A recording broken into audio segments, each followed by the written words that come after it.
drawn from all different kinds of material, as we have seen, are a unit. Somebody put them together as they stand now. From Genesis 1 to the end of Numbers was the creation of a single person. This person created the Bible. And this person intended you and me to think that he was Moses. And he did a really good job. Why? Because you ask any 200 million people who wrote the first 5 books of the Bible, and what are 190 million of them going to tell you? Moses. Yes. So this person was very successful in hiding behind Moses' mantle. This person did it for theological reasons. What caused the creation of Genesis, Exodus, Leviticus, and Numbers? And what is the theology that hides behind these 4 books that causes them to exist? Why do they stand as they now stand? We know that anciently there was a Yahwist and there was an Elohist. But now what caused this person to take the ancient stories of the epic of Israel and tie them together with genealogies and all sorts of temple literature and create these first 4 books? That's the question. What are Genesis, Exodus, Leviticus, and Numbers for? Why were they there in the first place? What did the person who put them together and created them have in mind? What caused him to do it? And when did he do it? When did he live? Was he alone, or was he acting in concert with others? What was his unique viewpoint that he was after? Okay?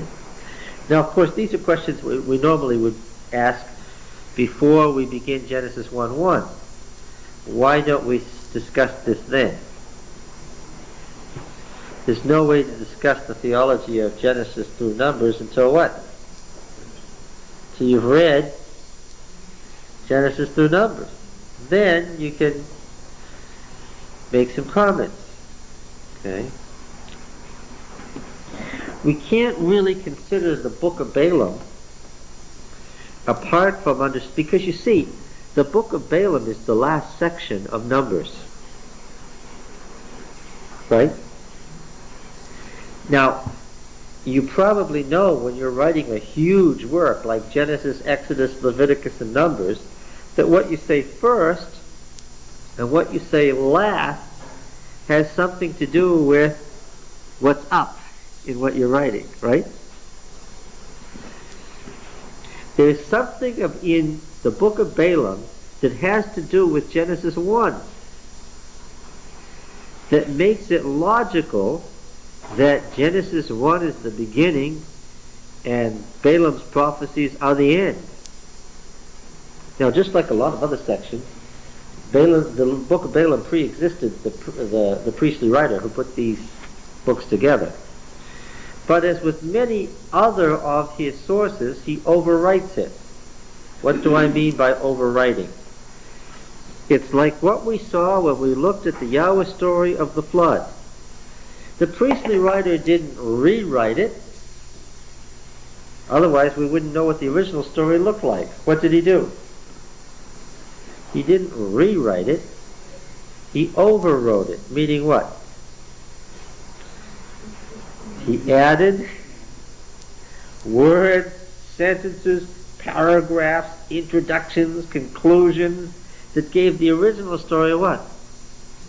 An entirely new cast, but left the original story there. Why didn't the priestly writer rewrite the original story? Because it was sacred scripture. But he wanted to interpret scripture because of what had just happened. Something happened that was so dramatic that this writer reinterpreted the existing scriptures and gave them a whole new cast. And what he had to say has direct implications to Adventists today.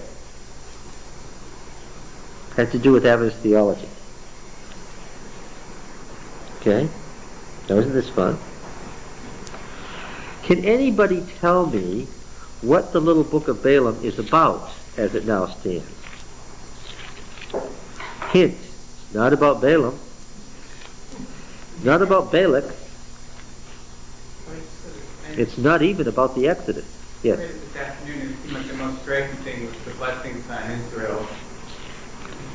Yeah, the theme of blessing is all the way through, isn't it? Every time they open their mouth, it's whether you can bless or curse. Right?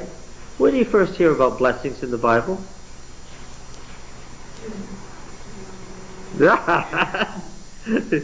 You got it right. You absolutely got the theme correct.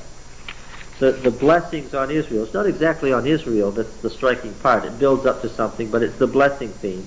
But where do you first get that theme? Now you could make an easy guess and you'd be right. What did I just say?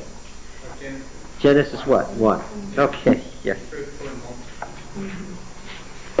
The blessings of creation. Yeah.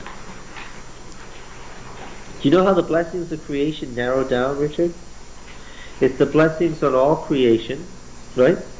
And then they narrow down to the covenant line, the Sethite line, as opposed to the Cainite line, right?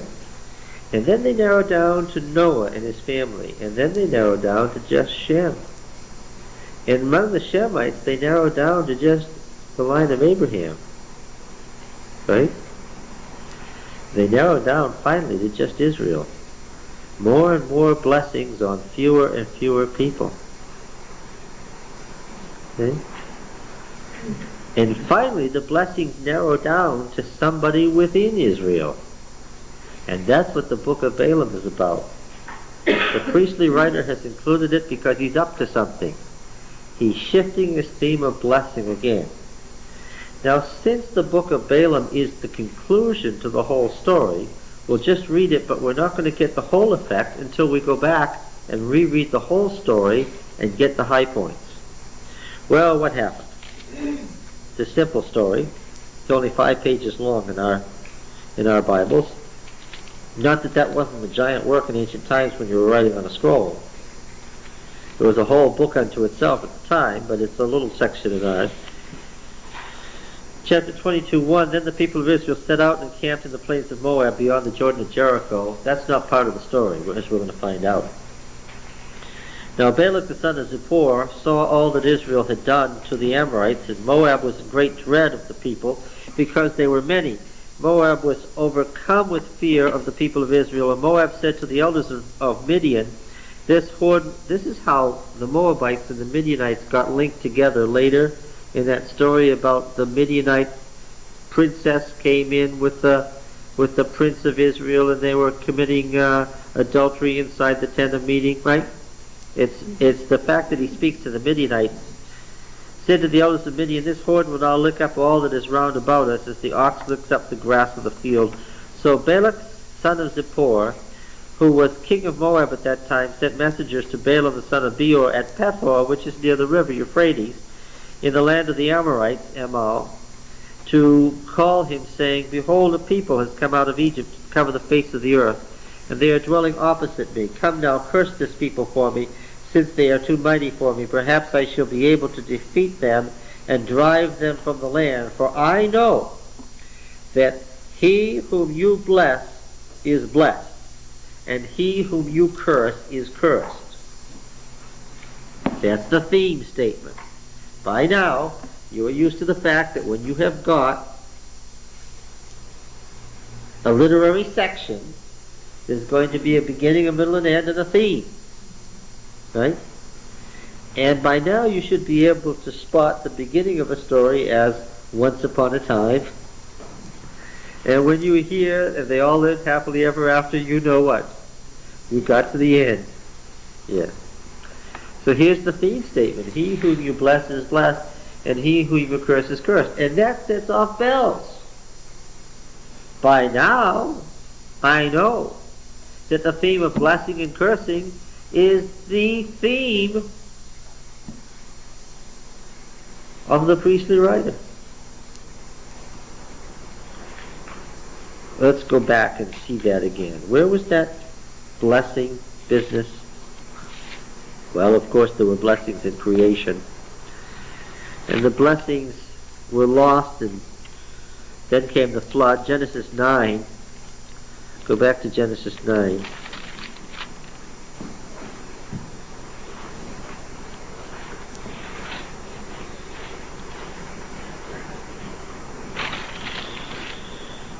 God made a covenant with Noah. Remember that? We're going to follow the priestly writer's covenant theme. Right? Noah is told that the world is going to be destroyed, and he's told in Genesis 6:18, I'll establish my covenant with you and your sons. And when that covenant is made in Genesis 9, this is what it says in verse 25. He said, "Cursed be Canaan, a slave of slaves shall he be to his brothers." And by now you've gotten used to the idea that all the way from Cain the son of Adam to Canaan the son of Ham, we're talking about the Canaanites. The Canaanites are the last day Cain. If you're a Hebrew and you hear the story of Cain and Abel, you know that Israel is Abel, and what? And Cain is what? Is the Canaanite. And you know when you're reading about Shem and Ham, that Shem is Israel, and Ham is the Canaanite, because the priestly writer is writing a polemic against the Canaanites from Genesis 1 on. His creation story is to fight against their creation story. And he never gets very far from his theme. Cursed be Canaan, a slave of slaves shall he be to his brothers. He also said, "Blessed be Yahweh my God by Shem," or the alternate reading, which is what he's really after, "Blessed be Yahweh the God of Shem." You'll notice that, interestingly, this non-Israelite prophet is the prophet of Yahweh. He comes from the old Shemite center, the Amorite capital. "And let Canaan be his slave." So the blessings of the covenant come on Shem, and the curse falls on Ham and his son Canaan. Now we read the table of the nations in Genesis 10, and what do we find in verse 21? 10:21. "To Shem also, the father of all the children of Heber." Shem isn't just anybody. What's his significance? His significance isn't that he's the oldest son of Noah. His significance is what? He's father of the Hebrews. That's what makes him significant. "The elder brother of Japheth's children were born, the sons of Shem, Elam, Asher, Arphaxad, Lud, and Aram." Okay, Elam is the older one, but the sons of Aram, Uz, Hol, Gether, and Mash. Arphaxad became the father of Shelah, and Shelah became the father of Heber. To Heber were born these two sons. The name of the one was Division, for in his days the world was divided. His brother's name was Joktan. And then Joktan becomes the father of all the Semites. Okay? And as we follow through the descendants of Shem in chapter 11, we come to Abraham. Now what does the priestly writer tell us about the blessings in creation that were promised to Shem in the Noah covenant? The blessings in creation narrowed down finally to just Noah, and finally among Noah's sons, Shem, and issued forth in Abraham. Genesis 17 in verse 1. When Abram was 99 years old, Yahweh appeared to Abram and said to him, "I am El Shaddai. Walk before me and be blameless, and I will make my covenant between me and you, and I will multiply you exceedingly." The old promise in creation. Verse 6, "I will make you exceedingly exceedingly fruitful, the father of a multitude of nations, make you exceedingly fruitful, and make nations of you, and kings shall come forth from you. What does the priestly writer say is the issue of Abraham's covenant? Kings that will come from Abraham's line. Kings, friends. Kings. The priestly writer is talking about kings that come from Abraham's line.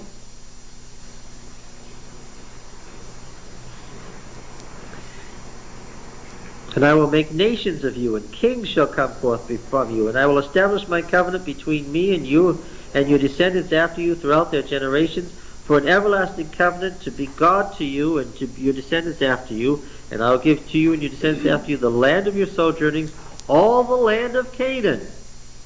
Don't think of it as the land as a geographical designation. What country did they go to? The land of Canaan. No. Think of it as a personal possession. Whose land is it? It's Canaan land. And who are you going to take it away from? You're going to take it away from Canaan. So think of Canaan as a personal name. It's the land of Canaan that you're going to get. For an everlasting possession, and I will become their God. And it says in about Isaac, I will establish my covenant with him, verse 19, an everlasting covenant for his descendants after him. And this story about Isaac is repeated, that he's going to have these special blessings. And notice what it says about Isaac in chapter 27 and verse 29. This is Isaac issuing his accidental blessing to Jacob.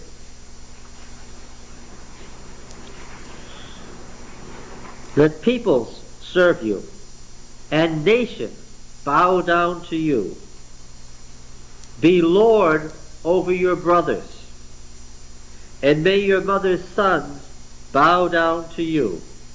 Cursed be everyone who curses you, and blessed be everyone who blesses you. Now, what was that theme statement in Balaam again? I know that anyone you bless is blessed, and anyone you curse is cursed. The priestly writer is playing tricks. He's telling us a story about Balaam. Sort of. What's he really telling us about? The blessings of the covenant made at creation, which has been his theme. Right?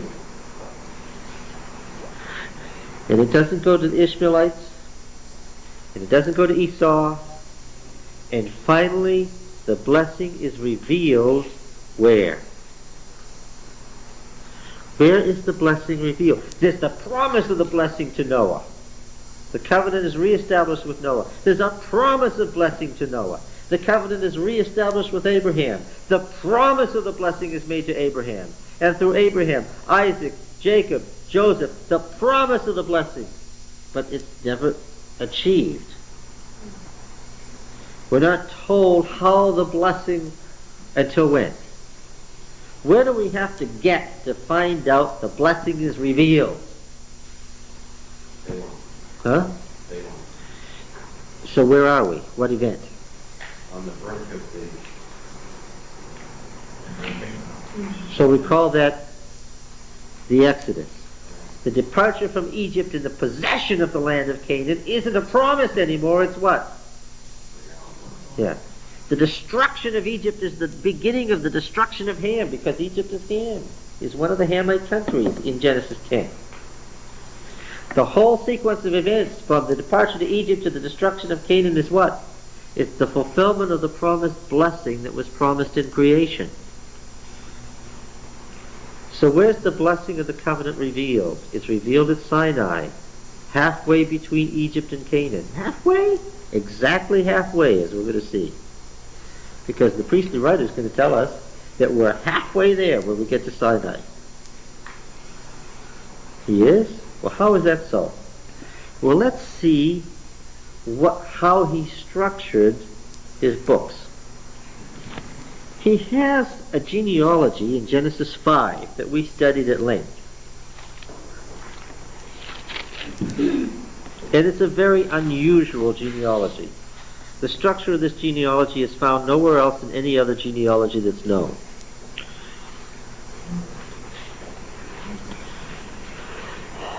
Let's use verse 5-6. When Seth had lived 105 years, he became the father of Enosh. Seth lived after the birth of Enosh 807 years and had other sons and daughters. Thus all the days of Seth were 912 years, and he died. Okay? Very unusual statement of a genealogy. Now, how many generations do we have from Adam to Noah? 10, of course. Verse 32. And Noah was 500 years old. Noah became the father of Shem, Ham, and Japheth. Now that's not the whole genealogy statement for each person. Go back to Enosh. Let's not do Enosh. Let's do Kenan, verse 9. When Enosh lived 90 years, he became the father of Kenan. And then it continues. Enosh lived after the birth of Kenan so many years. That's the form. Here in this verse, what's missing? What?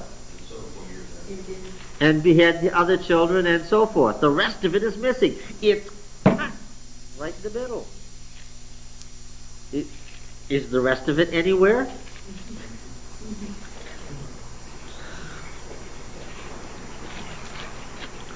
Is there any more? Yeah. Where?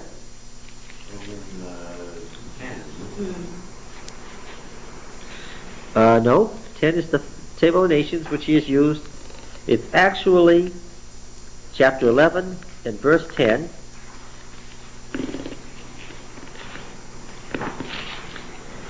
When Shem was 100 years old, he became the father of Arphaxad, parentheses, 2 years after the flood. Shem lived after the birth of Arphaxad 500 years and had other sons and daughters, and so forth. And if you read down, it's exactly the same unusual format. And how many generations are there? There are 10. Why did he cut it in the middle?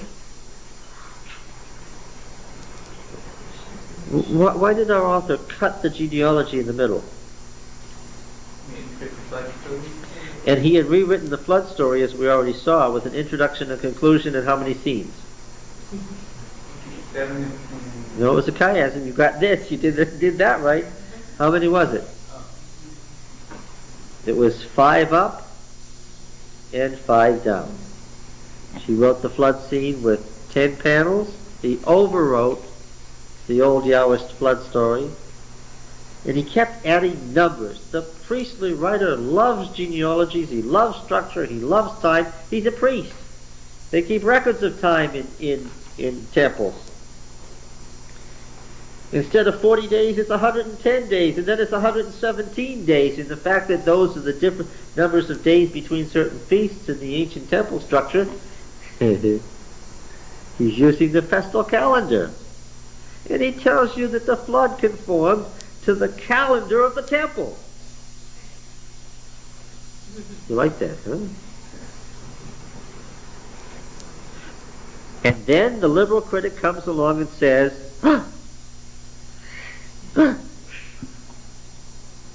the priestly writer disagrees with the Yahwist writer, and some redactor edited them together and did a poor job.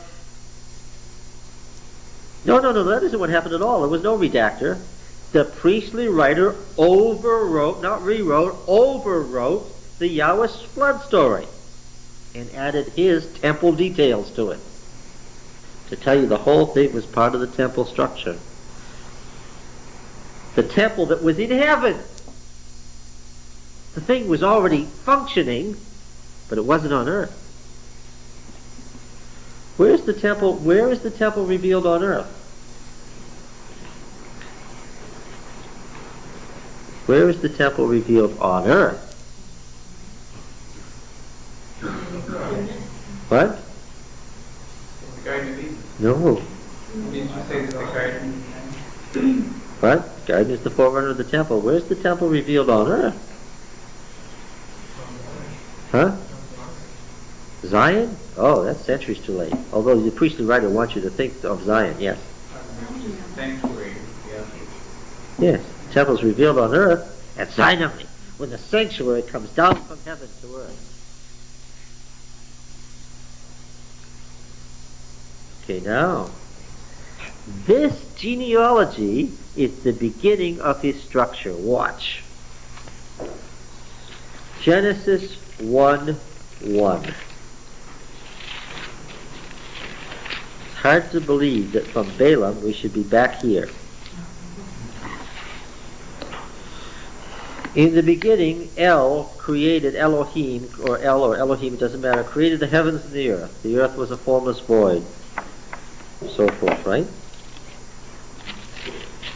And God created various things, and it was all done. And then there's a very, very, very, very, very strange statement. Chapter 2, verse 4. After the creation week. These are the generations of the heavens and the earth when they were created. Is that a conclusion to chapter 1 or a beginning to chapter 2, or what is that? It appears to be a heading, does it? Is it a heading or a conclusion or what? What's it a heading to? What is it? What? It looks like the start of a genealogy. Because what's the word for generations there in 2:4?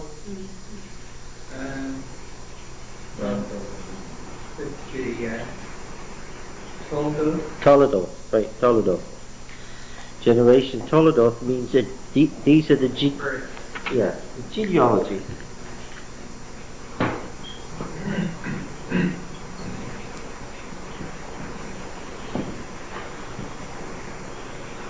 Genealogies. This genealogical structure is the structure of his book. He's got all this material from everywhere. He's got the Yahwist stories. He's got the Elohist stories. He's got tons of genealogies. Where did he get all these genealogies? He's a priest, friends. And the fact that he has genealogies from all over tells you what temple he's from. He has genealogies from Dan to Beersheba. He has genealogies of all the surrounding nations. He knows the history of the Kenites. He knows the history of the Midianites. He knows the history of the Ishmaelites. He knows the history of the Moabites. He can tell you all the Edomite kings. What temple is he from? Well, he's from the biggest temple where all this stuff would have been gathered together. All right. Now, he begins. These are the generations of the heavens and the earth when they were created. And it's the beginning of a story. Because Genesis 1 isn't the beginning of the story, it's the prologue to what? It's the prologue to what? What, Cliff? How far does that go? Not 5. This is the prologue to the priestly work. Genesis, Exodus, Leviticus, and Numbers. Chapter 1 is the prologue to the whole deal. So where does the book proper, Genesis, begin? 2:4. This is the beginning of the story. There were certain blessings that were inherent in creation in the way Elohim created the universe. And I'm going to tell you about those. First, the generations of the heavens and the earth. And it talks about their descendants. First the earth, then its descendants. Earth, Adam, created a man, Adam. Right? It's the same name. The descendant of the earth was Adam, the clod man, the earth man. Earth's first son. Okay? And here again, the whole, two different creation stories that don't agree. What happens to all that? What do we say about all that? All beside the point nonsense. Why? the priestly writer is structuring something here. He's using the old creation hymn from the temple, pieces of which are found all through the Psalms. This is the old creation hymn from the temple, which he has overwritten. He's added some funny things, like he made the stars also. It wasn't good enough to say he made the sun and the moon, because the folks tended to worship the stars too. So he kind of destroyed the poetry and moved some things around and messed up the meter because he overwrote it to prepare for his theology. Okay? So, these are the generations in the heavens and the earth when they were created. Colon. How far does this first section go? Well, it goes all the way over to 426.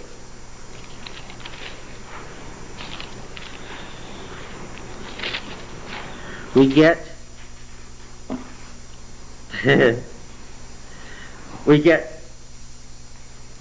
the murder of Abel by Cain, right? The limitless vengeance of the Cainite line. That's the point of Lamech's statement, verse 23. You have to watch out for those Canaanites. Lamech said to his wives, Ada and Zillah, hear my voice, you wives of Lamech, hearken to what I say. I've slain a man for wounding me, a young man for striking me. If Cain is avenged sevenfold, truly Lamech 77-fold. Limitless vengeance. You see, what is the normal number pattern throughout the Bible? We saw it in Amos last week. For 3 transgressions and for 4. What is it? Every single time you find this pattern in the Bible, it's X and X plus 1, except here. The normal pattern of parallelism, and this is true in every parallel structure in the extra biblical text. The normal pattern for numbers is X and X plus 1. So what should it say? If Cain is avenged sevenfold, Lamech will be avenged eightfold. What's the point of saying 77-fold? What? These people conduct endless, limitless vengeance. And therefore what? You can never trust them. The only thing you can do with them is what? Is destroy them. Because if you don't, what? They'll kill you. Abel's mistake was what? Abel's mistake, the priestly writer says, is that when Cain, the father of the Canaanites, said, let's go out into the field, what? He went with him. What should he have done? What should he have done, according to the priestly author? Instead of going with him, he should have killed him. Okay? Now then, what happens? Where else in the Bible is 7 times 7? Yeah. Only one other place? Yes, in the answer Jesus gave. Limitless, yes. Limitless. Yes, that he would have chosen that verse. Yeah. And everybody would have known that Jesus was punning on Lamech's statement of endless vengeance. Now, what happens here in chapter 5? Verse 1. What do you got there for a word? Same way. Yes, the same one. And we're going to find it always is the same one. This is the book of the generations of Adam.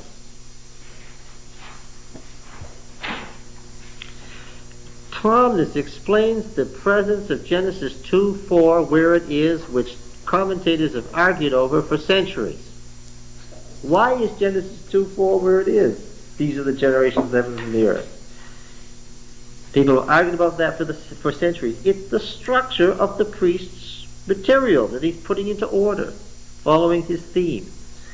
Chapter 6 and verse 9, I know what's going on there. He has written the prologue. In the prologue, his description of the marriage of the sons of God with the daughters of men is the warning that something is coming.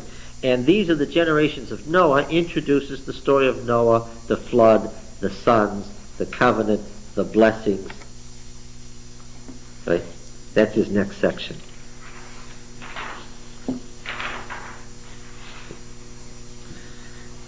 You won't find these words, these are the generations of in between here. Does this explain the age of Lamech too? In the genealogy? Sure it does. Yeah. Why he's 777. So why he's 777 years old. The priestly writer plays his 900 and some like numerology games, right? Numbers mean something theological.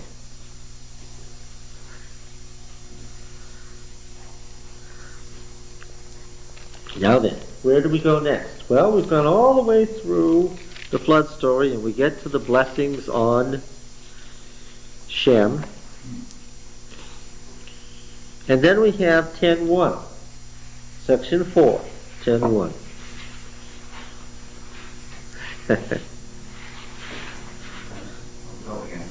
Yes. So, we read all the way through these books. These are the generations of the sons of Noah. And that goes right through the curse on Babel for building the tower. And then in 11:10, section 5, we've already seen this. These are the generations of Shem. And then we could go quickly down the 10 generations from Shem, right? And we have in verse 27, now these are the generations of Terah, Terah, the father of Abraham. We're going too fast, stop me. And so that's going to carry us all the way through the Abraham story. All the ancient stories that the priestly writer has inherited about Abraham, he is going to include in this section, except that he overwrites them. He adds genealogies, he adds time sequences, he adds numbers, he adds theological words. He inserts into sentences. He separates paragraphs for theological reasons. He even adds 2 stories of his own, written entirely in priestly language, entirely drawn from what we see in Leviticus. He adds chapter 17, his explanation of the covenant with Abraham.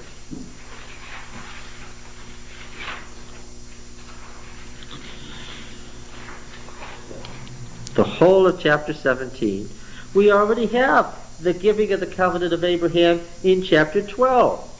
We have it again in 15. The Yahwist already told the story about the giving of the covenant of Abraham. So did the Elohist. These are the Mushite and Aaronite reminiscences of the covenant made with Abraham. But that isn't good enough for our writer, because they don't tell you the things he wants told. So he gives us a whole long, detailed story of the final covenant made with Abraham, where much more is stated.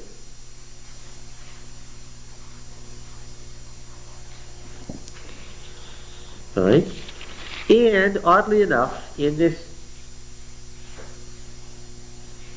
great amount of material he's putting in Genesis, he writes one other story.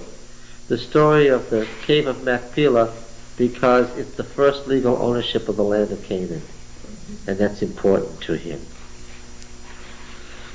All right, now, we're all the way in section 6, all the way over to 25. We're still talking about Abraham.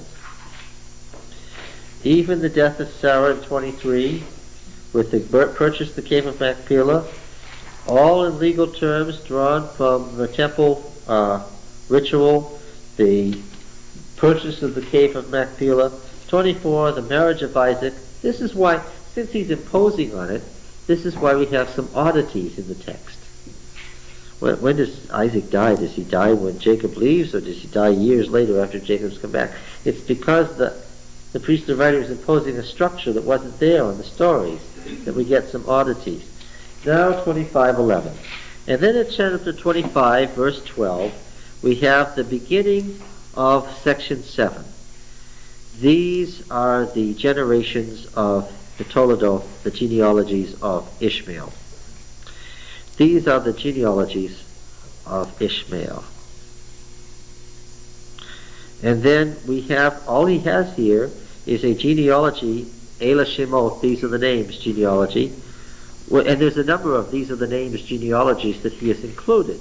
He clearly has access to lots of genealogies. And then he begins immediately, having taken care of Ishmael, because he wants to break Ishmael off of the covenant line. He moves immediately in section 8, verse 19. These are the genealogies of Isaac.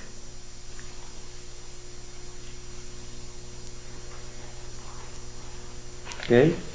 So we've already had a lot about Isaac already, but this is where he begins the story of the descendants of Isaac. 25:19 goes all the way to 35:29. And here, in this section, he narrows the special blessing down to Jacob. We already saw that in chapter 27. And then, 28:3. God Almighty, El Shaddai, bless you and make you fruitful and multiply you, that you may become a company of peoples. May he give the blessing of Abraham to you and to your descendants with you, that you may take possession of the land of your sojournings, which God gave to Abraham. Right? And, all right, now then, the whole Jacob story is continuing through 29 and 30. Jacob is growing. The blessings on Jacob. Jacob gets a special blessing as he stops at Bethel.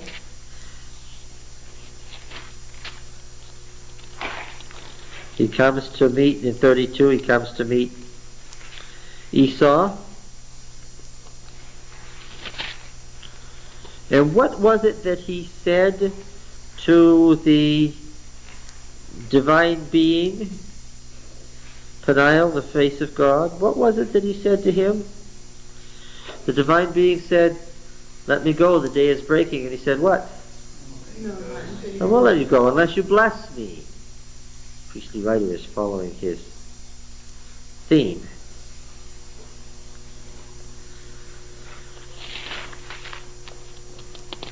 Yes.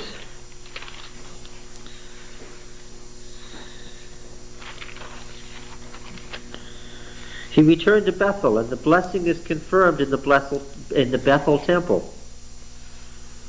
The priestly writer has to explain away the Bethel temple. It was the source of the great blessing on Jacob.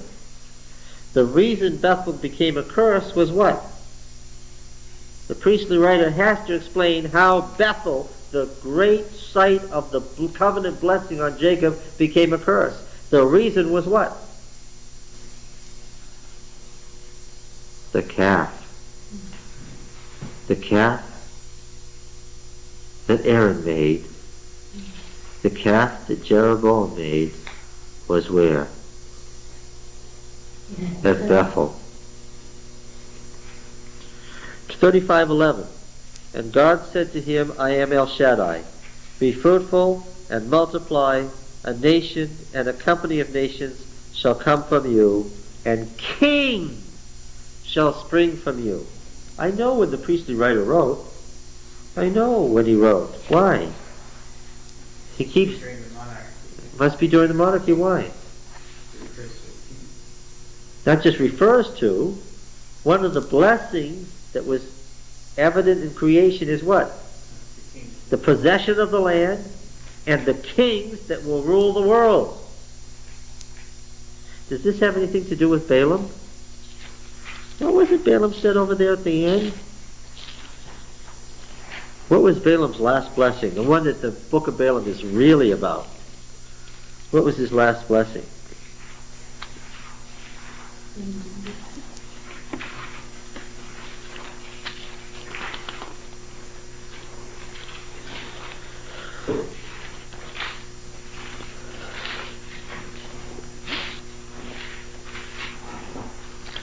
Let me just read a couple of things in the book of Balaam.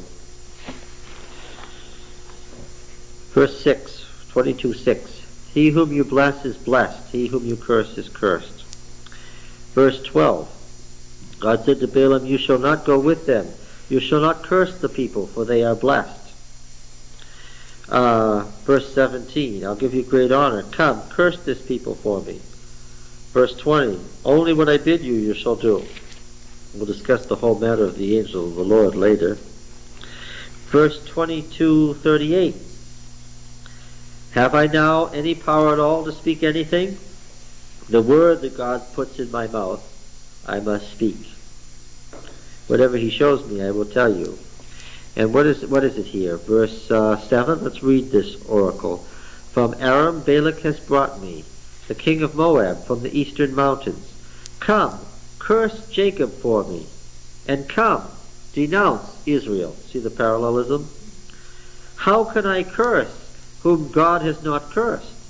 How can I denounce whom Yahweh has not denounced? For from the top of the mountains I see him, from the hills I behold him. Lo, a people dwelling alone and not reckoning itself among the nations. Who can count the dust of Jacob, or number the fourth part of Israel? Let me die the death of the righteous, and let my end be like his. Balak said to Balaam, what have you done to me? I took you to curse my enemies, and behold, you've done nothing but bless them. And he answered, must I not take heed to speak what Yahweh puts in my mouth? And so they go and they attempt another curse. Come to another place.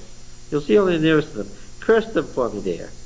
Verse 18, and Balaam took up his discourse and said, rise, Balak, and hear. Hearken to me, O son of Zippor.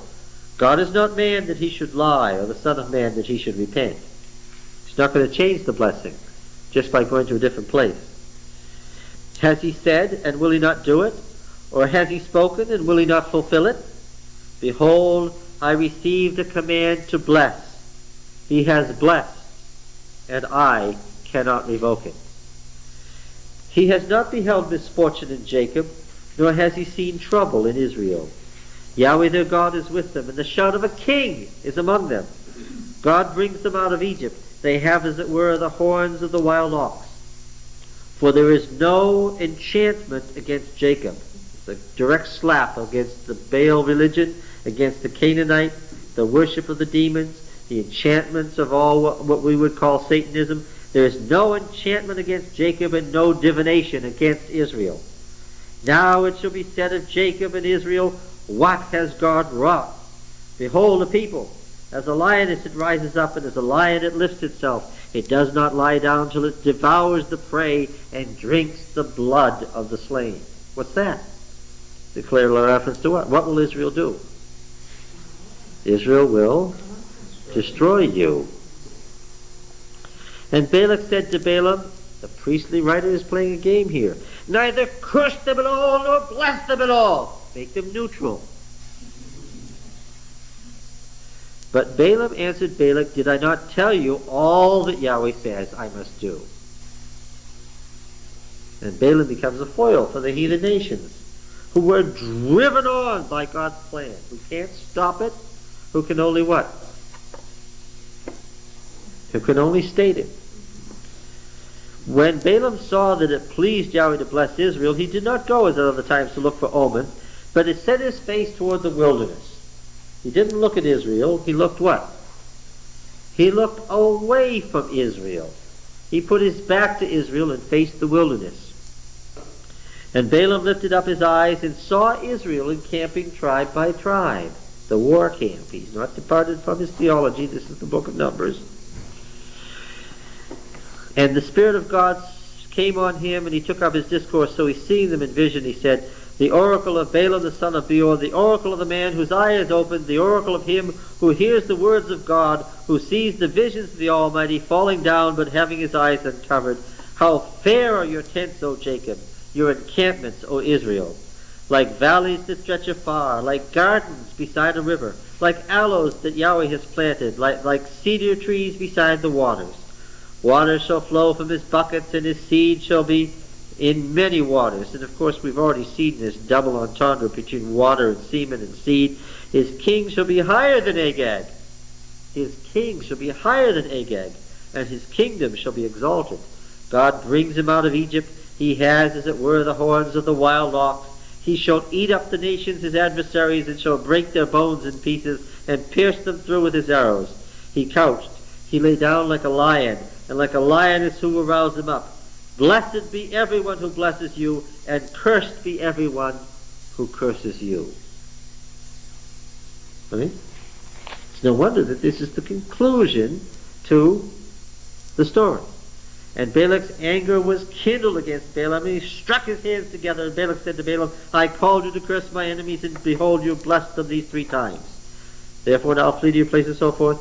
I would have been able to give you honor. Till I told you, people when they came, if you gave me a house full of silver and gold, I would not be able to go beyond the word of Yahweh, to do either good or bad of my own will. What Yahweh speaks, that will I speak. And now behold, I am going to my people.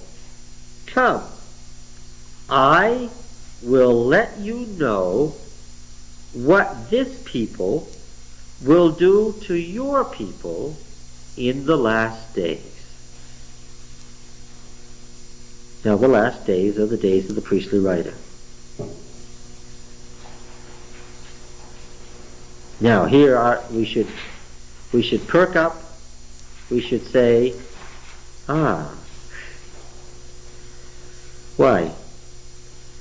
When in the mouth of Balaam, the king of Moab, representing all the nations that have left the covenant, right? Because these are the Moabites. When the king of Moab, representing all the nations that have left the covenant, all of them, from creation down to that moment, is told by Balaam, now listen, I will leave. I will go away. I won't curse them anymore. But one thing before I go, I want to tell you what they'll do to you in the last days. What should we be doing? We should be saying, why? This is what it's all about. He's got to his point.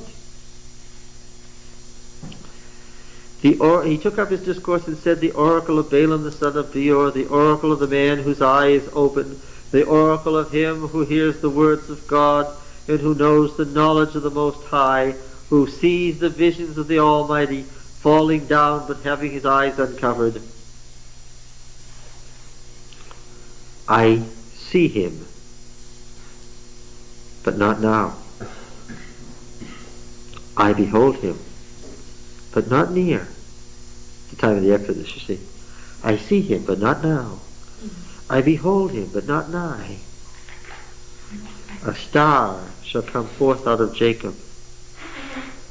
A scepter shall rise out of Israel. A king. A king. A king is coming out of Israel.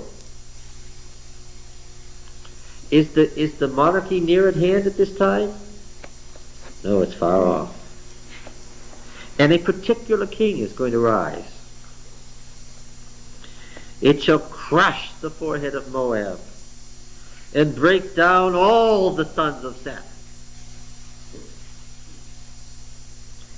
Edom shall be dispossessed, part of the covenant line. Seir also, his enemies, shall be dispossessed, while Israel does valiantly. By Jacob shall dominion be exercised, and the survivors of the fortresses be destroyed. It's typical prophetic view of the end of the world, when the covenant people destroy the evil nations. He looked on Amalek and took up his discourse and said, Amalek was the first of the nations, but in the end he shall come to destruction. And he looked on the Kenites and took up his discourse and said, enduring is your dwelling place, and your nest is set among the rocks. Nevertheless, Cain shall be wasted. How long shall Asher take you away captive? And he took up his discourse and said, alas, who shall live when God does this? But ships shall come from Kittim, Crete, and shall afflict Asher and Heber, and he also shall come to destruction. So in the end, there'll be a time of affliction by the foreign nations, a time of trouble, but in the end, what? The pagan nations will be destroyed by the king who's rising in Israel. So the blessings in creation that were promised in creation will at last be fulfilled when the evil nations are destroyed by the king that's rising out of Israel. And that's why he wrote the first 4 books of the Bible. And it's interesting and in evidence too to see that he included all the nations of the world. All the nations, yes. That they might have a choice. The end, he wrote. Now let's continue here. Where were we? We were down here in Genesis 35:29. And then go to 36:1. Let's see what he has here. Section 9. These are the genealogies of Esau. And we have no more than 1, 2, 3, 4, 5, 6 genealogies strung together. 6 separate genealogies strung together to deal with Esau. And section 10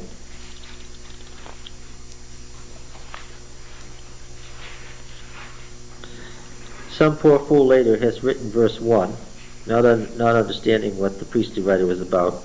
Verse 2 is the beginning. This is the genealogy of the family of Jacob. And this takes us all the way through to the family of Jacob being recapitulated in Exodus 6.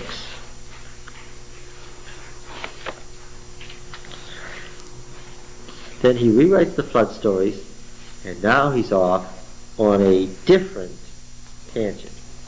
Numbers 33. Numbers chapter 33.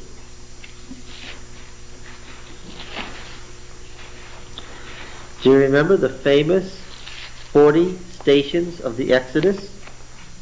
Numbers 33? Oh, if you count them in your Bible one by one, if you actually sit there and count them, you're going to find 42. That's because one of them is repeated twice and one of them is a textual error, a conflation. Why should there be 40 stations to the Exodus? 40 years. Yeah. Now, we know where our priest got his divisions for Genesis. He got them from a book of genealogies. Right? He had a book of genealogies in front of him, and he split up that genealogies, and he made the book of Exodus. Okay? Genesis. Did I say Exodus? Our priest made the book of Genesis by taking a book of genealogies and splitting it up and taking all this enormous amount of material he had and putting it in order under those headings. What? Yes. Now, we know where he got his divisions of the Exodus. He divides it into 2 parts, just like he did before. Section 1 is, it's instead of 10, it's 12. Okay? Instead of 10, it's 12 this time. He has 6 stops from Egypt to Sinai, and not surprisingly, 6 stops from Sinai to Canaan, making a total of 12 sites. Okay. Now this is more interesting to us because this time we don't have the book of genealogies theoretically. We have the actual document from which the priestly writer was working. The actual document is still in front of us because he was kind enough to include the document in his materials, uncut. We have the actual uncut document from which he was working. And what was it? None other than the 40 stations of the Exodus in Numbers 33. He left it behind for us to see. From the 40 stations of the Exodus, he develops 12 headings. How does he do this? How do you get 12 places out of 40? We're going to be able to see the priestly writer at work. Isn't this fun? Now, his first station on the station list. Now, you must, in order to make this doable, you must keep your finger open to Numbers 33. You put something in Numbers 33 or this is going to be hopelessly difficult.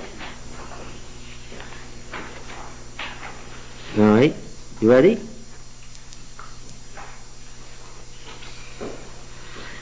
The key is that he follows a formula, just as he did in Exodus. Unfortunately, we've already seen in Exodus that sometimes they translated this word toledos different ways. Families, genealogies, generations, they kept choosing different words. So the English translation somewhat masks the effect of the fact that the priestly writer always chooses the same wording for his headings. Over here, he always chooses the same wording. And the wording is, the people of Israel left such and such a place, and they went to such and such a place, and they camped there. All right? Now, chapter 12, after he has rewritten the story of the plagues, let me just stop to say, remember the cyclic time that you go through in mythic thought processes? And that mythic view of time was preserved in temples, right?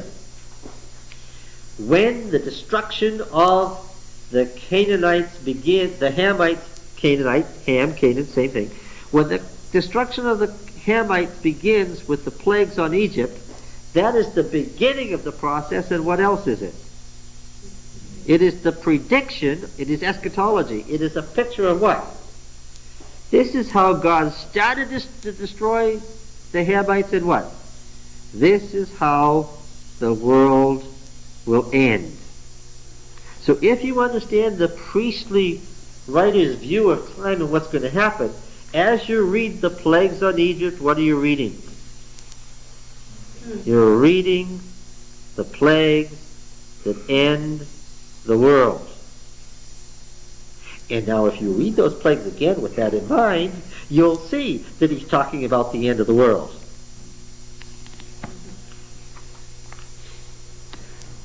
I said earlier, if we can get through the first 4 books of the Bible, add Deuteronomy, what?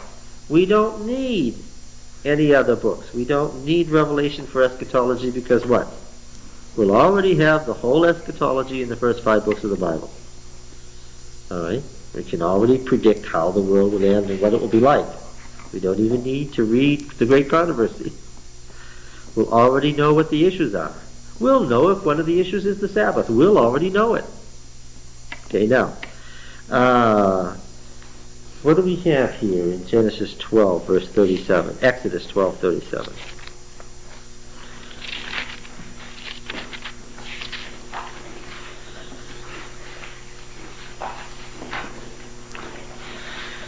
The people of Israel set out from Ramses and came to Succoth, to booths.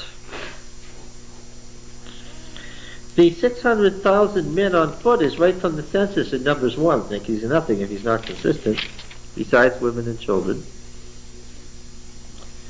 Section 2. Now, what is he doing here? He's dividing up the old story of the epic story of Israel's. He's got the old stories of the patriarchs from the Yahwist, from the Elohist, right? He's got the old stories of the Exodus from the Yahwist and the Elohist, and he's clumped them together, and he's separating them into distinct units. Okay? And that's the narrative that we've been studying, the narrative parts. The narrative parts are already there, but he's overwriting them. And then he says in verse 13, 20, and they set out from Succoth and encamped at Etham on the edge of the wilderness. Right? All right, and then they went from Pihahiroth between Migdol in front of Baal Zaphon. Let's go back to Numbers 33. Numbers 33.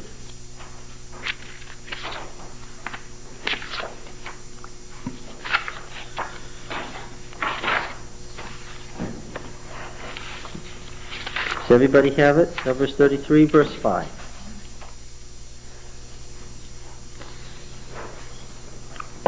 Verse 1.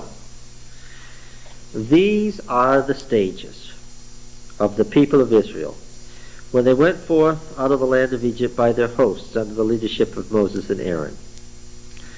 Moses wrote down their starting places stage by the command of Yahweh, and these are the stages according to their starting places. The priestly writer does this all the time. When he gives you material that he's writing or putting together, who does he say wrote it? And where does it come from? He tells you all the time. He tells you often enough for people to be suckered in that who wrote this? Moses wrote this when God told him to. And it's third person, but people today can still look at you wide-eyed and say, what? Well, that's Moses writing about himself. That's the priestly writer writing about Moses. Okay? And here he does it again. He tells you the station list was written by Moses. And the station list was old. The 40 stations of the Exodus may have been written by Moses. It's a very ancient list, and it's a list, as we already studied under Aharoni, of actual places. It's an authentic ancient list. All right? The fact that there's 40 tells you it's already stylized by the time it was written. So what does it say in verse 5? So the people of Israel set out from Ramses and encamped at Succoth. And they set out from Succoth and encamped at Etham, which is on the edge of the wilderness. And they set out from Etham and turned back to Pi-hahiroth, which is east of Baal-Zaphon, and camped before Migdol. And what have we found so far? The wording in Exodus is what? In these headings is what? It's word for word what? It's drawn verbatim without any changes from where? From the station list, the 40 stations of the Exodus. Without any changes at all. He's taking the station list, and what's he doing? Just like he took his book of genealogies, Toledo, now he's taking the station list and he's making it function as headings. Okay.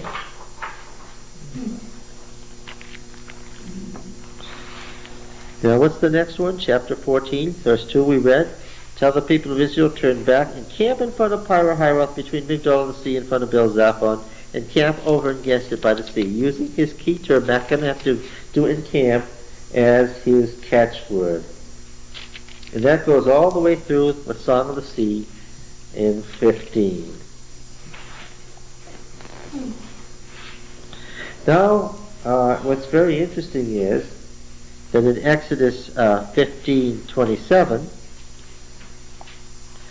then they came to Elim, where there were 12 springs of water and 70 palm trees, and they encamped there by the water. Let's see what it says in Exodus, Numbers 33, verse 8. And they set out from Pi-hahiroth, it's Pi-hahiroth in Genesis, Exodus, and passed through the midst of the sea into the wilderness, and they went a 3 days' journey in the wilderness of Etham, and encamped at Marah is a later addition because they did not encamp at Marah. They didn't encamp at Marah because there was no water there. And they set out from Marah, and they came to Elim. And Elim there were 12 springs of water and 70 palm trees, unlike Marah, and they encamped there. And then they set out from Elim. This business about the Reed Sea is the doublet. There's absolutely no mention of the Reed Sea. It's absolutely incorrect. That whole sentence is wrong. Been noticed as wrong by scholars for centuries. Verse 10, and encamped by the Reed Sea, and they set out from the Reed Sea, is absolutely to be struck out as not correct. And they encamped, verse 11, in the wilderness of Sin. They set out from the wilderness of Sin and camped in Dophka, set out from Dophka and encamped at Alush, and they set out from Alush and encamped at Rephidim, where there was no water for the people to drink, and they set out from Rephidim and encamped in the wilderness of Sinai. Verse 15. Now then, verse 16:1, we've already read, they set out from Elim, and all the congregation of the people of Israel came to the wilderness of Sin, which is between Elim and Sinai, on the 15th day of the second month after they had departed from the land of Egypt. That's section 5. Now the 6th of the 12 stations is found in Exodus 17:1. And all the congregation of Israel moved on from the wilderness of Sin by stages, according to the command of Yahweh, and camped at Rephidim, but there was no water for the people to drink. Okay? Again, verbatim from the station list. Now, 6 stages to get out of Egypt to Sinai. 6 stages to get from Sinai to the covenant land. Okay? So let's just move up section 2. Okay? You understand what's happening here now? I'm going to make this section 2. And so this will be number 7, 8, 9, 10, 11, and 12.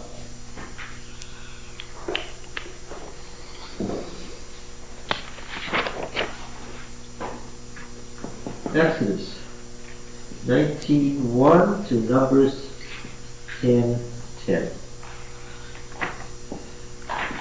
Numbers 10:11 to 19:22 is section 8. Numbers 20 verse 1 to verse 21 is section 9.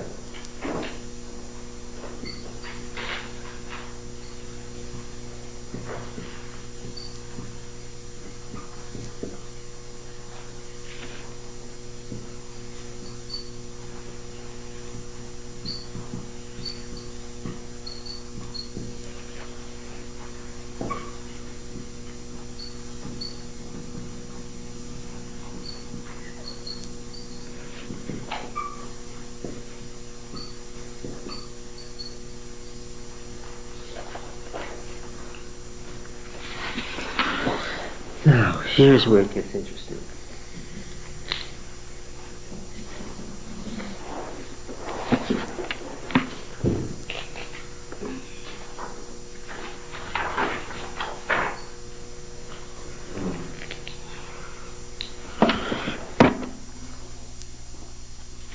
Is that a 9 or a 7 down there, number 10? 9.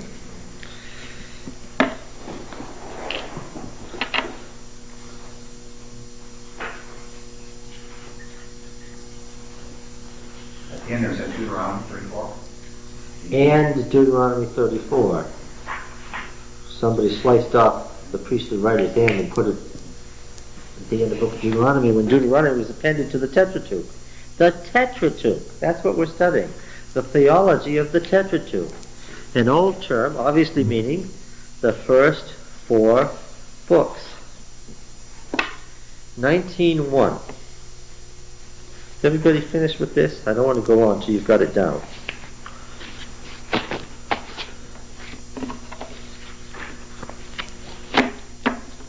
After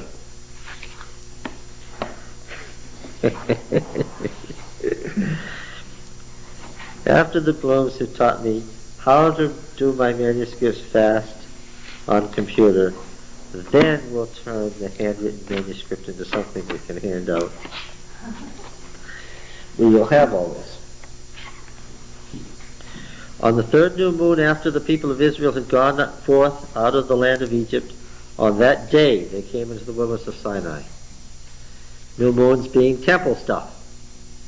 And when they set out from Rephidim and came into the wilderness of Sinai, they encamped in the wilderness.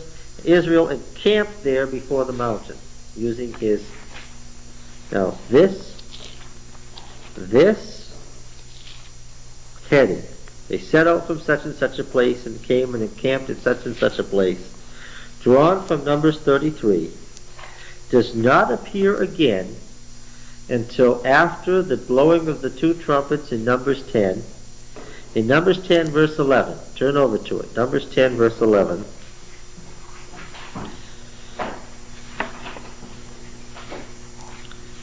And this is where the narrative reappears. In the 2nd year, Numbers 10:11, Numbers 10 verse 11, in the 2nd year, in the 2nd month, on the 20th day of the month, the cloud was taken up from over the tabernacle of the testimony, And the people of Israel set out by stages from the wilderness of Sinai, and the cloud encamped in the wilderness of Paran. And that's how he got 12 places out of 40. Because when he has a whole bunch of names, and they're all in the same area, what does he say? Instead of saying Israel encamped here and here and here and here and here and here, in his heading he says what? They encamped in the wilderness of. And his wilderness of covers a whole bunch of station names in Numbers 33, in the 40 stations of the Exodus. Yes? I know, so you said that in Exodus 17. He did. Yeah, they go for He lumped 4 or 5 of them together. Okay, so now we know how our priestly writer worked when he had to get 12 places. When, because of his scheme, he wanted 12 places out of 40. Why did he want 12 places? How many new moons are there? 12. And he's a priest. Right? The new moon marks a new phase in the temple. Now, catch this. The old Yahwist Elohist narrative of the epic is dropped off at Exodus 19, and the priestly writer inserts massive amounts of additions. All the Decalogue, the Book of the Covenant, the revelation of the tabernacle on Sinai, the golden calf, the building of the tabernacle at the base of Sinai, all the regulations of all the feasts, the manual of offerings, the manual of purification, the entire holiness code, the whole economic system, the blessings and curses of the covenant, the entire departure scene in Numbers is all the insert of the priestly writer into the epic narrative about Sinai. This whole, he's been supplementing all along, right? But when he gets to Sinai, his supplementation becomes massive. Okay? And this starts at 20 verse 1? This starts at 20 verse 1? What starts at 21? His insertion, massive insertion? No, it starts even sooner than that. He's already using priestly language and adding to the story in chapter 19. There's already a bunch of technical terms that the Yahwist never uses in his narratives that wouldn't even fit the Yahwist narratives. Priestly language about what you do in the temple, because this is a theophany in a temple. Now, each new moon is a new phase in the 12 new moons of the entire history of the world, right? Because each year is the cycle, and the temple is the entire history of the world. Okay? Yeah, it's just a priestly view of how time is divided up. And of course, they do go through, when they come to the Day of Atonement, though, they do begin over again, anew. Yes, that's because they divide the 12 up into 2 sets of 7. It's a happy coincidence that there are 12 tribes, is what it is. 12. Yeah. And if you don't get 12 tribes, what do? Yeah, I get 2 sons, so you've still got 12 tribes. Yeah. Now, this tells something about the priestly writer's view of what was important. He's not just telling the story of the creation of the patriarchs or of the Exodus. When he gets to Sinai, it goes on and on and on and on. Why? He's telling us that something happened at Sinai that has to do with his theme of blessings and curses, that has to do with the end of the world and the whole history of the world. Something happened at Sinai that was new. Okay? And this is why he rewrites the story of the manna in Exodus 16. Let's go back to Genesis 1. I said he overwrote the old creation hymn of the temple. You'll notice, if you count them out, there's 8 sequences in Genesis 1. Try it any way you want to. Even a novice, not even working very hard, will find out that there's 8 divisions. 7 days and 8 divisions. The reason is because our priestly writer stopped to say something additional about the Sabbath. 2:1. Oh yes, it says, be fruitful and multiply and fill the earth and subdue it and have dominion over it. That's only going to happen when the covenant nation destroys the evil nations. We've found out now. That's only going to happen at the end of the world, which is going to be the new beginning, the new creation. And then he says, thus the heavens and the earth were finished, and all the hosts in them, hosts being armies, the armies of the animals, the armies of the stars, the armies of mankind. And on the 7th day, God finished his work which he had done. And he ceased, desisted. It does not mean to rest, because Sabbath didn't mean originally, the verb Shabbat did not mean to keep Sabbath. That's only when you instill the idea of a Sabbath with lots of theological teaching. Right? God couldn't rest. It's not possible. The verb meant what? To stop doing something, to cease. The priestly writer had this problem. In the Canaanite creation story, as in the Mesopotamian and Egyptian creation stories, after the gods created, they were so exhausted, they had to do what? They had to rest. That's why there was always rest at the end of the creation story. And he's got to counteract that idea. So in his creation story, God doesn't rest. He stops to give a blessing. He stops to give a blessing. Because he had finished what he had done, he desisted on the 7th day from the work he had done, and therefore he blessed the 7th day. Doesn't say the Sabbath yet, because he doesn't want you. It's so clear. He cannot call it the Sabbath. Why? It's not the Sabbath yet. It's the day on which he promises the blessings. It's the day on which he stops working to promise blessings. Why can't the priestly writer call it the Sabbath yet? He's not going to do that until Sinai. Yes, that's the answer. Because there, in the priestly writer's mind, there is no Sabbath until what? Until Sinai, when the blessings which had been promised are revealed. The great blessing of the Sabbath was kept a secret in the priestly writer from the moment of creation until what? Until its revelation at Sinai. And that is the covenant that brings the blessings on Israel. That's why we have so much trouble tracing the Sabbath back to Adam and Eve. Yes, you can't trace the Sabbath back to Adam and Eve. It isn't there because it's not supposed to be there. Yes. And we're looking for proof texts to show that the Sabbath existed before Sinai, which is what?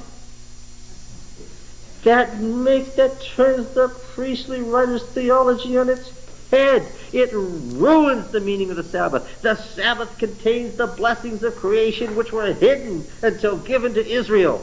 Israel, only because it has the Sabbath, has the promised blessings. That's why the Sabbath is the covenant. So this stuff about them having kept the Sabbath through the enslavement is... Hold on. The priestly writer has to deal with this business in Exodus 16 about the manna.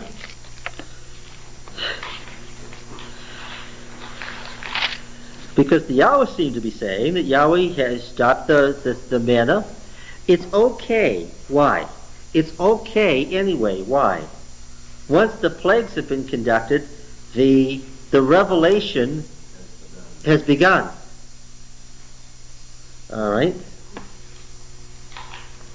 Now then, I'm looking at Genesis 16 and not seeing anything there that looks familiar.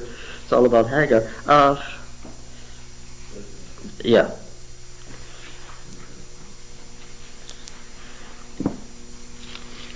All right. 16 is now. Yeah. Exodus 16.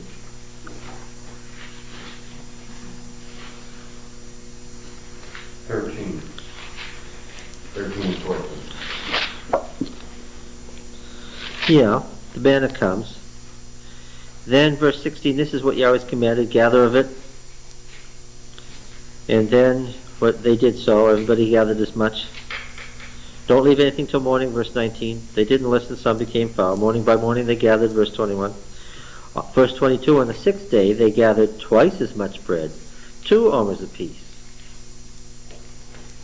And all the leaders of the congregation came and they told Moses. What's the priestly writer's point here? The folks went out and they found that when they gathered, they all had a quart apiece, which was enough for everybody. But there's one day they went out to gather as they normally did, and what did they discover? We have what? We have twice as much. And so the leaders of the congregation rushed to Moses and said, Moses, the folks went out this morning to gather manna as usual, and guess what? There's twice as much as there should be. And so the priestly writer is telling you what? That the Sabbath does or does not exist before Sinai. Did or did not? Did not, because what? When they got their 2 homers, what? They went to Moses and said, there's 2. And Moses said, this is what Yahweh has commanded. Tomorrow is a day of solemn rest, a holy Sabbath to Yahweh. Bake what you... So they're finding out that the reason they have 2, which they don't even know, is what? Because guess what? You've got 2 because tomorrow you're not going to gather any, because tomorrow is a rest day. A cease day. And it's a holy cease day. That's strange, isn't it? It's not explained yet. Now, get to Exodus 20. It's no wonder that the priestly writer overwrote the Decalogue. How does he view the 7th day of the week before this time? The hidden, secret blessings of creation, unknown to mankind. What is it? It's the 7th day that God had blessed. What is it not? It's not this. It is so conspicuous. Look, what is missing from the end of Genesis 2? The creation story there in the first 4 verses. What would you expect to come next? God rested the 7th day. God blessed the 7th day. Therefore, God ordered people not to work on the 7th day. But it doesn't say it. It's so obvious that he should say it, but he doesn't. Why doesn't he? Because that's not the point. Where does God say that? At Sinai. He didn't say it because that doesn't fit his theology. It doesn't fit his theology. Meaning that wasn't the fact. Oh, the Bible is the Bible is the Bible. If we make a presupposition, and you have to approach the Bible with your presupposition, if you make a presupposition that the priestly writer was inspired by God to write the first 4 books of the Bible, then you're stuck with the fact that what he says is the fact. There's nothing else that the Yahwist or the Elohist has said to hint of any Sabbath keeping before Sinai, and the priestly writer hasn't hinted at it. He has said that God reveals it at Sinai. Therefore, that's the fact. That's what the Bible says. I mean, you're always stuck with that. The Bible says. This is what the Bible says. Sometimes we say the Bible says, and we aren't reading it the way it says. Ellen White clearly says that they were keeping the Sabbath before. So does that mean Yes, she was mistaken? she absolutely was. She was drawing from John Evans Andrews' History of the Sabbath, which is fine. It's wonderful. I have no problem with that. There's no question in my mind that Mrs. White had the true gift of prophecy. There's also no question in my mind that it's absolutely the theology of the Bible that the great revelation at Sinai was the Decalogue, and the reason the sanctuary came to earth was to house the Decalogue. The reason God came to earth from heaven was to bring his law, according to the priestly writer, that he was just then revealing, that had been secret, that had been built into creation at creation. The Sabbath was built into the cosmos at creation, but it was an unrevealed mystery until Sinai. Are you saying then, what it seems to be saying then is if you begin to expand this a little bit, is that there was a seventh day, and it was celebrated, but it was not seen for what it was. It was It was a day of ceremony and celebration. We can assume. I don't know of any celebration or ceremony in Abraham's time or Noah's time. Well, you have the sacrifices on a regular schedule. It wasn't a hit or miss thing. I mean, that's also obvious from the stories. They did this on a regular cycle. Yes, the cycle of the new moons. Well, yeah, but again, if you stick to the Bible over and over again, they couple Sabbath to Sabbath with new moon to new moon. Ah, the priestly writing. Yes. That's what he does in Leviticus and Numbers, but not before Sinai. But again, what he seems to do, even here, is to go backward on the pattern and forward on the pattern. So if we have a 7-day cycle before, we have a 7-day cycle. I mean, a 7-day cycle after. We have a 7-day cycle. We do have a 7-day cycle before, but we don't have revealed the meaning of a Sabbath before Sinai. Understood. The special significance of a Sabbath as a covenant seal. Yes, it was just God desisting. So the baby still not the No, I don't think so. No, the priestly writer is not saying that at all. He's saying that Israel is shocked by the two homers on Friday because they don't know what it means. And Moses has to tell them, the reason for this is tomorrow is a holy rest day. And they say, oh. You understand what you're doing. You're fooling around with important things. No. Look. Can we assume that the Bible is the Bible is the Bible, right? There's nobody here from the church board, is there? No. Look, the point is that the Sabbath came down from heaven. It was the sign of the true covenant. It was the unrevealed mystery that made possible the blessings on Israel. These blessings would eventually destroy the evil nations. The Sabbath is the sign and seal of that covenant. The Sabbath is the supreme revelation of God's authority in Israel. And that's our theology. And a priest in ancient Israel explained this 30 centuries ago. And we can't mess up his theology because he was the inspired writer, not us. Now look. We have the blessing of the Sabbath at creation.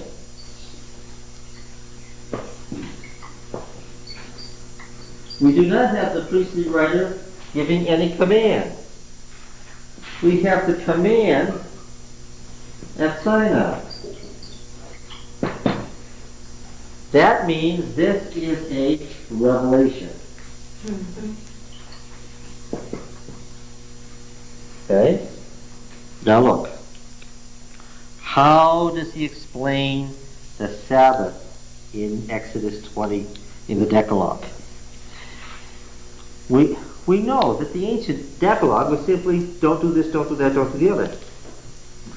Obviously, the fourth commandment originally was don't fail to desist. Okay? It's not very theological. Right?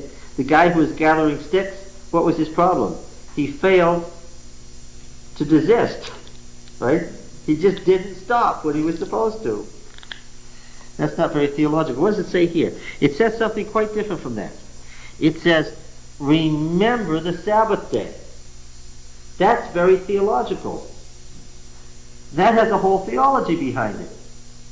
Doesn't it? Right? That's not a new commandment. That's not the original form. That's what? I can't say remember the Sabbath day to the heathen in central New Guinea, right? Why? Has no theological content at all. What do I have to start with? Don't work. Desist. Right? That was the original commandment. Desist. Now, remember the Sabbath day is after the Sabbath theology is all highly developed, isn't it? Remember the Sabbath day to keep it holy. Whole ideas and mountains of conceptions of holiness are involved here. Right? But Six. don't you think they were also introduced to it though back in Egypt, even though they might not have been? No, I do not think They that. wanted to go for and they were accused of wanting to just. No, a feast 3 days into the wilderness is not the Sabbath. You must get this part No, clear. that's not what I mean. But the idea was beginning. It was beginning to form. Well, they had feast days. They had feast days. Okay. Yes, they had covenant days. But now, remember the Sabbath day to keep it holy. 6 days you shall labor and do all your work. But the seventh day, where do we get the seventh day term from? Genesis, from the creation story. The seventh day is a Sabbath. A what? Is a Sabbath to Yahweh your God. In it you shall not do any work, you or your son or your daughter, your manservant or your maidservant, or your cattle, or your sojourner who is within your gates. Look, this is the longest commandment. The priestly writer is very clear. Why is he supplementing this one longer than any of the others? Why is he droning on about this one? Why has he expanded this one longer than any of the others? Why? Because this is the most important one. He's telling Israel, what this means is no work at all for what? How many? This may be hard for Israel to believe, but what? Even your slaves, even the animals, even the sojourner from the foreign nations. Why? Because in 6 days Yahweh made heaven and earth, the sea, and all that is in them, and rested the seventh day. Therefore Yahweh blessed the Sabbath day and hallowed it. Now it's become a command. Look, here's how it goes. First we had Elohim. Right? The blessings of creation. Possibilities. Hidden possibilities. Could become a blessing or a curse. Who does Elohim become? Yahweh. Yo. El Shaddai. El Shaddai. The Elohim of creation becomes El Shaddai of the patriarchal covenant. God Almighty. Genesis 17. The covenant with Abraham. I am El Shaddai. Walk before me and be perfect. Okay? Now, a new revelation at the mountain of God, the God of the mountain. What's Moses told? I am El Shaddai, and go tell my people that Yahweh has met you. This is my name forever, and how I'm to be remembered for all generations. The priestly writer says that there was a certain amount of revelation in creation itself, known to the entire prehistoric world, because he doesn't write history at that time. The entire prehistoric world had a certain amount of revelation built into creation that they should have known. But then El Shaddai came and made a special covenant with the patriarchs, beginning with Noah, and going down through Abraham, Isaac, Jacob. And then Yahweh came and made another covenant where the full truth was revealed. And where is this truth revealed? Look at his list, and where does he supplement? As far as the priestly writer is concerned, how much revelation did God make at Sinai? He gave the Ten Commandments. He gave the whole covenant book in Exodus 24 following, right?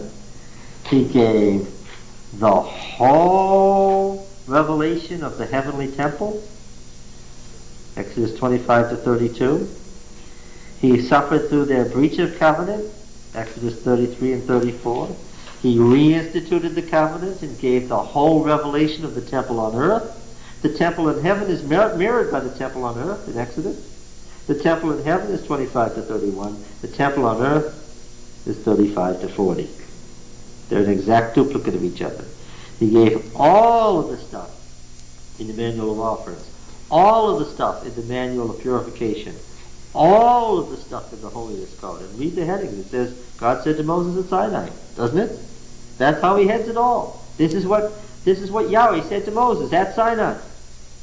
He gave all of the stuff about the entire way that the economic system was to be conducted.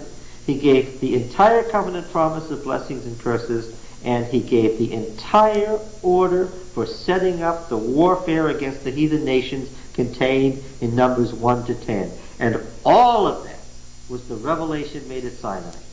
That whole massive amount of material. That's what came at Sinai. Okay? What?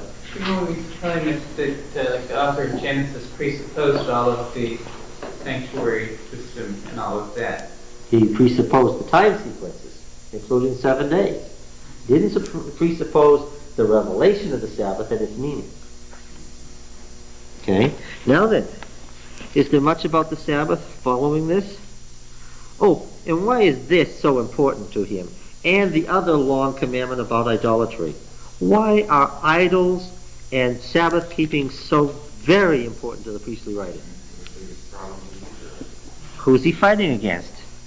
The Canaanites, who had no... Oh, the sad truth is that the Canaanites had the week. 6 days followed by a 7th day of rest. Except it wasn't exactly rest for the Canaanites. Right? When the Canaanites had a day with nothing to do, they filled it with something to do according to their understanding of religion and according to their mythology. Can you picture what the Sabbath was like? Yeah. Now then. Yes, they rose up to play.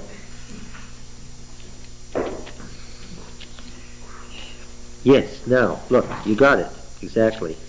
Moses is up there on the mountain for 7 days, and then he's taken into the cloud for another 6 weeks. That's 7 weeks long. They're rising up to play on the Sabbath. They are having a Canaanite Sabbath keeping. That's his point. This is how the Canaanites keep the Sabbath. Right?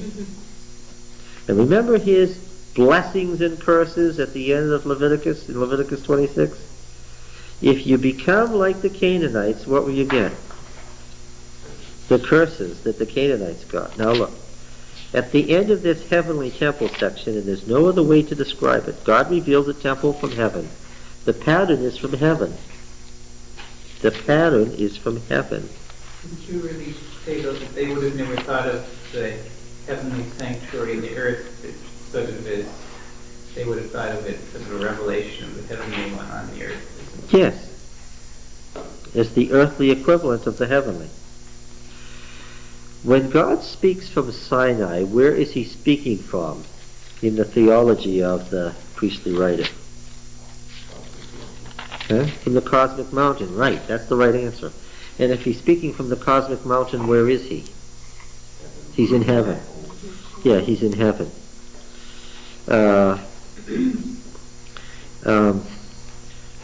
Exodus 20, verse 21.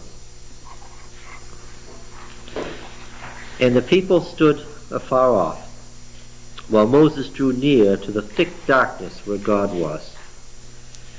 And Yahweh said to Moses, Thus you shall say to the people of Israel, You have seen for yourselves that I have talked with you from heaven. You shall not make gods of silver and gold to be with me. Okay? You've seen for yourselves that I have talked with you from heaven. When Moses goes up to the top of the mountain, where has he gone? He's gone to heaven. And there's no earthly equivalent yet. There is not yet an earthly equivalent. But when he went to heaven, what did he go to heaven to get?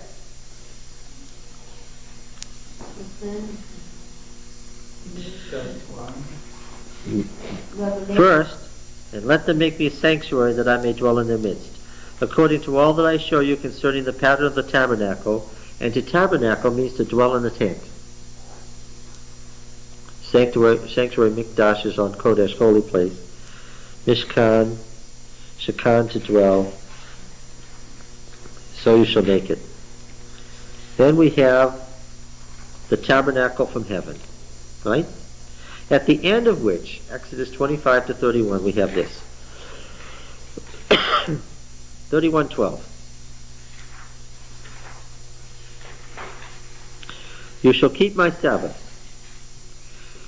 for this is a sign between me and you throughout your generations, that you may know that I, Yahweh, sanctify you. You shall keep the Sabbath, because it is holy for you. Everyone who profanes it shall be put to death.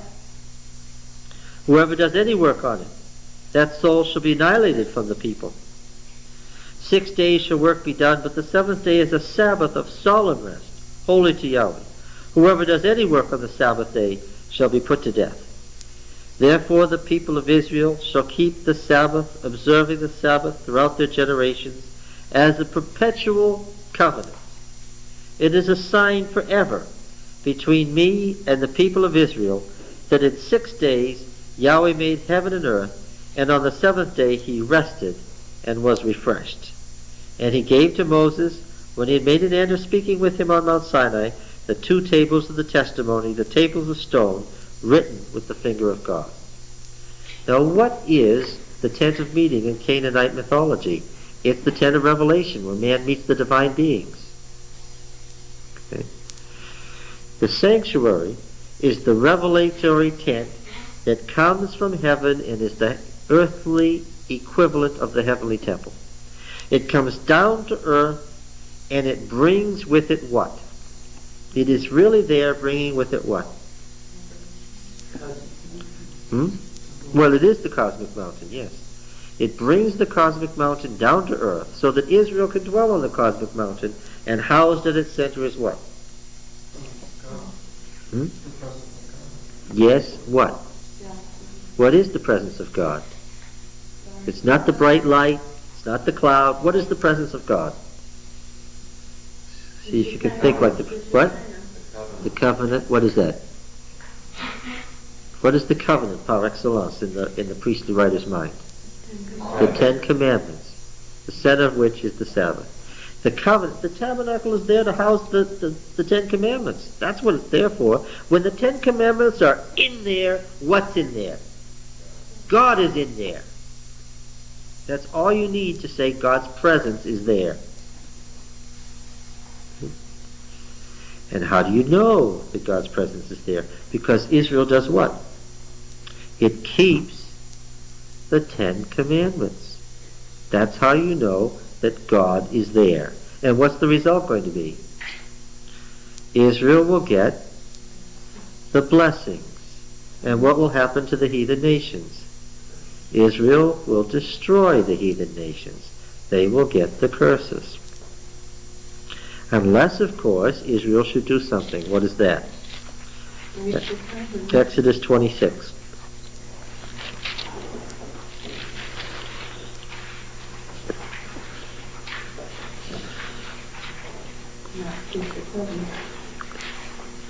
There's the preamble statement. 26:1. You shall make for yourselves no idols, and erect no graven image or pillar, and you shall not set up a figured stone throughout your land. 26:1, or bow down to them. For I am Yahweh your God. You shall keep my Sabbath and reverence my sanctuary. 26:1. Leviticus, the curses and blessings. Exodus 20, Leviticus 26:1, the blessings and the curses. Okay, we didn't remember. Yeah, you should remember, even if I'm saying the wrong thing, you should say blessings and curses, preamble. That's Leviticus 26. Everybody read it together. You shall make for yourselves no idols, and erect no graven image or pillar. And you shall not set up a figured stone in your land to bow down to them, for I am Yahweh your God. You shall keep my Sabbath and reverence my sanctuary. I am Yahweh. You get the point? Idolatry, Sabbath, sanctuary. One of the worst things that could ever happen would be if Israel did what? Yes, could you imagine what might be the effect if Israel put idols in the sanctuary? Another disaster could be, what if Israel kept the Sabbath the way the Canaanites do? Do you think it's any accident that the priestly writer has all these things here? Why? What was going on? Yeah. At calves in the temple of Bethel. And not only was God setting up the Ten Commandments, but he was making Israel a nation at this time also. So it was probably important that they know that they was this nation that was supposed to do these things. It's not this time that's the significance of the priestly writer. In fact, the priestly writer is hardly even writing about Sinai. What's he really writing about? What time is he writing about?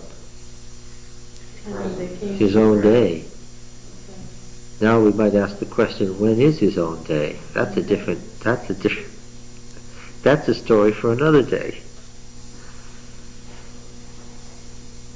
Right? All the way through, he's talking about there was a certain blessing built into the cosmos at the order of creation. Somebody can get it. They can get it if they do certain things and understand certain things. People kept breaking off from the covenant line and losing the blessing. Cain did. All the Canaanites did. So did all the Ishmaelites. So did all the Edomites. Folks kept losing the blessing. That's what happened to Lot. That's how come the Moabites and the Ammonites don't have the blessing. You can lose the covenant blessing. Israel, it finally narrowed down to Israel. The full revelation was made at Sinai. But what could happen? Leviticus 26. You could lose it all and what? End up where? Where could you end up? Scattered among the nations with all the covenant curses. What if you didn't keep the Sabbaths and did follow idolatry? What would happen? You'd end up like the nations, waiting for the destruction that the nations are going to receive from Yahweh's hand. It's no wonder after the exile those became the two big issues and the never again theme. Well, let's think about this. Before Judah was destroyed, what happened? Israel, the bigger, richer, more powerful of the two kingdoms, the wealthier and more arrogant of the two kingdoms, what? Was destroyed and went into exile. And when the bigger, richer, more powerful, more arrogant of the two kingdoms went into exile, something that all Hebrews everywhere, no matter which kingdom they were part of, something that all people who believed they were descendants of Abraham believed could not happen. When Israel went into exile, what was on people's minds? How did this happen? Why did this happen? Isn't Yahweh the great God, the Creator? Can't He protect His own people? Is Yahweh really the God of the nations? How could Israel go into exile? What happened? And a wise man then would step into the breach and what? A wise man would tell you why. And that's how we got Genesis, Exodus, Leviticus, and Numbers. Because a great priest, and we even know his name, stepped into the breach and wrote it all down. Bye.